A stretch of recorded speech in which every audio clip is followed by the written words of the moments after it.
இப்போ போய் விஜய் சேது கேட்குறாரு, வாய்ப்பு கேட்குறாரு. ஓகே நீங்களா படம் பண்ணுங்கன்றார் வந்து. என்ன அது படம் பண்ணுங்கன்றாரு அப்படின்ட்டு பதட்டமாயிடுறாரு அவர். ஏன்னா ஏதோ ஒரு அவுட்லைன் மட்டும் சொல்லலாம், இல்லைன்னா நாளைக்கு வாங்க நாளைக்கு வாங்கன்னு சொல்லுவாங்க போலன்னு பார்த்தா அவர் ஒரு ப்ரொடியூசராக ஒரு கணக்கு போட்டார் வந்து. இவங்க வீடியோலாம் ஒரு 2 மில்லியன் 3 மில்லியன் போகுது அப்படின்னா ஒரு மினிமம் கேரண்டி இந்த படத்துக்குள்ளே வந்துடுது. ஒரு 3 மில்லியன் பேர் வந்து படம் பார்க்குறாங்க அப்படின்னா ஒரு மினிமம் கேரண்டி வந்தது. இன்னைக்கு தேட்டர் யார் முதல்ல ஆக்கிரமிக்கிறவங்க வந்து இளைஞர்கள் தான். நான் கூட இந்த மாஸ்க்னு ஒரு படத்துக்கு வந்து ப்ரொமோஷனுக்கு கவின் பேசியிருந்தாப்புல ஒரு கல்லூரியில். வெள்ளிக்கிழமை உங்களுக்கெல்லாம் லீவு கிடைக்காது, ஆனாலும் படத்துக்கு வந்துடாதீங்க, காலேஜுக்கு போங்க, பள்ளியிடம் போங்க, சனி ஞாயிறு வாங்கன்னு எந்த ஹீரோவும் சொல்லக்கூடாதுங்கன்னு நான் சொல்லக்கூடாது. ஒரு ப்ரொடியூசருக்கு எப்போன்னா அந்த ஃபஸ்ட் டே ஃபஸ்ட் ஷோ தான் வந்து. அந்த ஃபஸ்ட் டே ஃபஸ்ட் ஷோ யார் தேட்டரை நிரப்புவார்கள் என்றால் இந்த இளைஞர்கள் தான், இந்த 2K கிட்ஸ் தான்.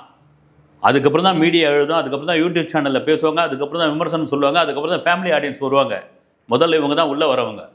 அப்படி ஒரு பல்ஸை, அப்படி ஒரு விஷயத்தை தயாரிப்பாளர் ஓகே இவர்கிட்ட கண்டுபிடிச்சதுனால தான் படம் பண்ணலான்னு சொல்லிட்டு அதுக்கப்புறம் சார் நான் வந்து ஃபுல்லாக கதை எழுதி பவுண்டட் ஸ்கிரிப்டோடு வரேன்னு சொல்லி அந்த பவுண்டட் ஸ்கிரிப்டோடு வந்து அப்புறம் பூஜைலாம் போட்டு அதுக்கு பெரிய அளவில் ஆதரவுலாம் கொடுத்து பசங்களாம் நான் டயங்கரம் எப்போ வரும், நாங்கள் காத்துக்கிட்டு இருக்கோம், உங்களை பார்க்கறதுக்காக வெயிட் பண்ணிக்கிட்டு இருக்கோம் அப்படிலாம்.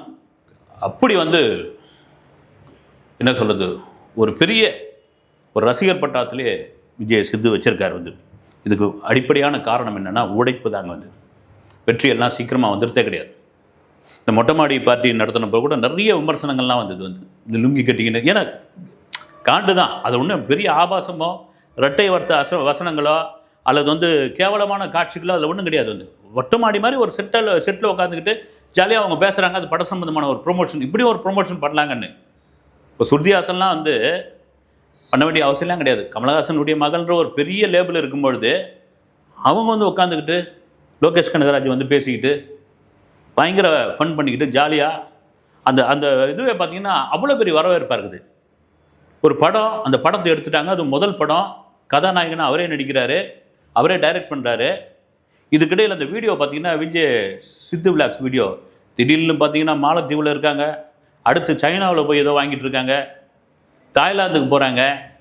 எங்கப்பா அவங்களுக்குலாம் டைம் இருக்குது, எந்த நேரத்தில் ஷூட்டிங் வைக்கிறீங்க, படத்தை கம்ப்ளீட் பண்ணிட்டேன், இதுலேயே நடிச்சிருக்கிற அப்படின்பொழுது பக்கா பிளானிங், அதை தாண்டி உழைப்பு.